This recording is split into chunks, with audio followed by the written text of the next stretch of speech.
Buongiorno, in questo video vedremo come con pochi semplici passaggi è possibile creare delle sottoviste in Home Assistant.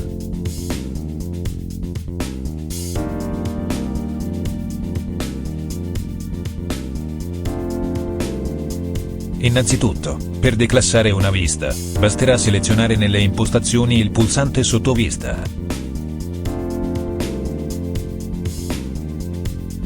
Successivamente portiamoci nella vista principale, e creiamo un pulsante per richiamare la nostra sottovista. Configuriamo il pulsante. Innanzitutto non è necessario inserire alcuna entità. Scegliamo un nome e l'icona. In azione selezioniamo la voce Vai a, e selezioniamo nel percorso di navigazione l'indirizzo della nostra sottovista. Salviamo, e usciamo da Modifica plancia.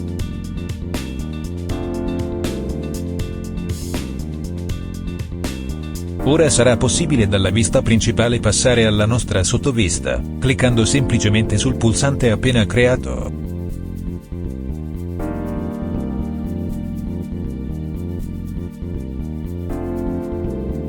Utilizzando le sottoviste, risulterà più semplice accedere a tutte le funzionalità della nostra casa domotica, in particolar modo dai dispositivi mobile.